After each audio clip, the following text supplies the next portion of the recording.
Merhaba arkadaşlar. Bu videoda tuzlu su akvaryumuna biraz ara verip tatlı su akvaryumu olarak şu an bende neler var onları birazcık paylaşayım. Mevcutta bende iki tane akvaryum var ekstradan. Bir tanesi yaklaşık 95 litrelik, bir tanesi de yaklaşık 65 litre seviyelerinde bir akvaryum. Bu 60 santime 40'lık ölçülerinde. Bu da 40'a 40'lık ölçülerinde.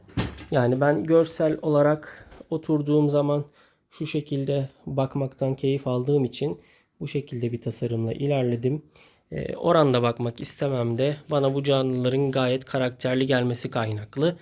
Yaklaşık 1,5 yıldır bu balıklar benimle gayet sağlıklı bir şekilde ilerliyorlar. Büyümeleri de gayet güzel. Şu an burada iki tane erkek, bir tane dişi mevcut. Burada da iki tane erkek orandan var. Mevcutta gördüğünüz gibi akvaryum gerçekten temiz. Ya zaten benim için de önemli olan şey bir akvaryumun temiz olması, biyolojik dengesinin gayet sağlıklı bir şekilde ilerlemesi ve balıkların içerisinde adeta uçuyormuş gibi görünmesi. Şimdi akvaryuma baktığımızda benim direkt şurada bir yüzey temizleme olarak kullandığım cihazım var. Direkt bu zaten bir otomatik prize bağlı. Yaklaşık bir 2 saatte bir çalışıyor. 1 saatlik aralıklarla devam ediyor. Yemleme zamanında da kapalı olmasına özellikle dikkat ediyorum ki içerisine herhangi bir şekilde yem filan çekmesin. Bu akvaryumda kum, kayalar gördüğünüz gibi gerçekten camlarım çok temiz. Kayalar zaten üzerinde ayrı bir bakteri dünyası meydana geldi. Yosunlaşma oluştu. Çok uzun zamandır böyle. En son herhalde bir 2 ay önce hafif diş fırçasıyla temizlemişimdir. Onun haricinde bu şekilde gayet güzel bir görsele sahip. Filtreleme olarak da şimdi bazılarınız bu akvaryum için bu filtreleme çok diyebilir ama filtrelemenin çoku yok arkadaşlar. Bende iki tane EHN filtre mevcut. Zamanında bunları alıp kullandığım için bu akvaryumda devam ettirdim. Bir tanesi 22-15, bir tanesi 22-13. Özellikle muslukları da var ki herhangi bir temizlik zamanında gayet hızlı bir şekilde aksiyon alabileyim diye. Özellikle bu filtrelerde biyolojik malzemeye ben çok önem veriyorum. Küçük olan da biyolojik malzemem birazcık daha az. O birazcık daha suyu netleştirme üzerine içerisinde farklı pürüzjan tarzında malzemelerim mevcut. Onları zaten anlatacağım. Gördüğünüz gibi inanılmaz sessiz. Zaten kapak kapalı olduğu zaman da hiçbir şey duyulmuyor. Aynı şekilde de bu tarafta da iki tane canavar mevcut. Sürekli verseniz sürekli yiyecekler. Burada da gördüğünüz gibi aynı şekilde tertemiz bir akvaryum burada da var. Işık olarak da zaten günde yaklaşık bir 7 saatlik aydınlık periyotları mevcut. Burada siyah kumu tercih ettim. Burada da aynı şekilde iki tane filtrem mevcut. Bir tanesi 2213, bir tanesi de Sunsun'un 603'ü. Bunların hepsini zaten ben kendi paramla aldım. Herhangi bir şekilde reklam falan değil arkadaşlar.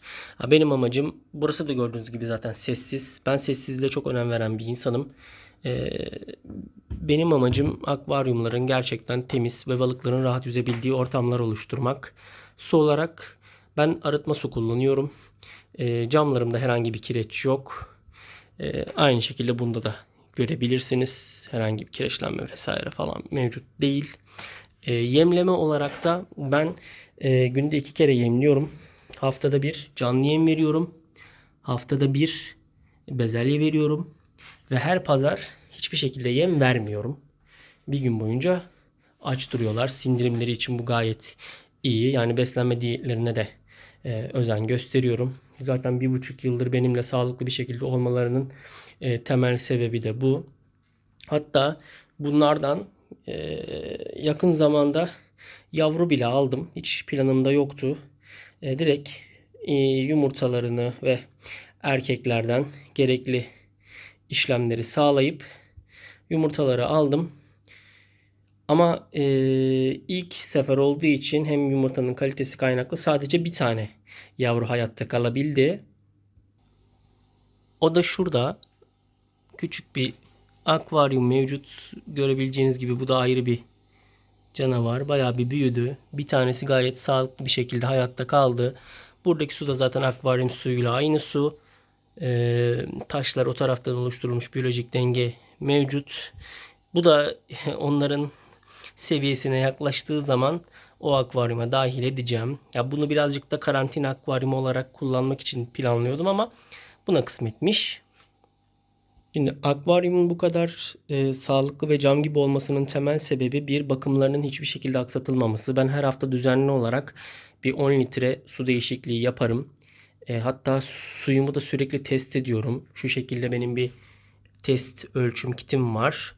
Son zamanlarda bu su ara değişimini 2 haftaya çıkartabilir miyim? Onu böyle bir ölçüyorum. Şu ana kadar herhangi bir problem yaşamadım.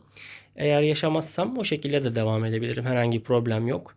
Ama akvaryumun bu şekilde temiz olmasının birinci nedeni akvaryumda sağlanan biyolojik denge arkadaşlar. Yani bir akvaryumun temizliği birazcık da sahibinin ona gösterdiği ilgi ve bilgisiyle doğru orantılı. Dediğim gibi akvaryum temizleneceği zaman dış filtrelerimi 6 ayda bir temizlerim, aksatmam. Onu akvaryum suyuyla temizlerim. Çeşme suyu hiçbir şekilde dokundurmam. Oradaki biyolojik bakteriler suyu zaten temizleyen en önemli etkenler. Bunların hayatta kalması için önemli bir özen gösteririm. Ayrıca benim ikinci filtrelerimde genellikle şu şekilde Purigen gibi bir malzemelerimiz mevcut. Bu yani benim hayatımda görüp görebileceğim suyu cam gibi yapan, yani bir günde cam gibi yapabilen tek malzeme diyebilirim. Belirli gramajı var. Örnek veriyorum 100 litre için 50 gram kullanabilirsiniz diyor. Dayanımları da bir 6 ay kadar oluyor. 6 aydan sonra bunu çamaşır suyuyla rejenere edebilirsiniz. Ben yaklaşık 2 kere öyle rejenere ettim. Hiçbir problem yaşamadım. Yaklaşık bir 4 kereye kadar bu şekilde rejenere ederek kullanabilirsiniz arkadaşlar. Su değişimlerinden sonra şu şekilde Gold Trace denilen katkı malzemesinden kullanıyorum. Bir 5 milimlik bir kapak. Eğer bakteri kültürümü birazcık daha arttırmak ya da akvaryum filtremi temizledikten sonra birazcık daha o stabiliteyi sağlamak için bu şekilde bir bakteri kültürü de kullanıyorum. Her iki akvaryumda zaten aynı şekilde ilerliyor. Yani akvaryumlarımın bu şekilde temiz ilerlemesinden gayet de memnunum. Balıklar da memnun. Umarım uzun yıllar daha bu şekilde devam edebiliriz. Beni dinlediğiniz için teşekkür ederim.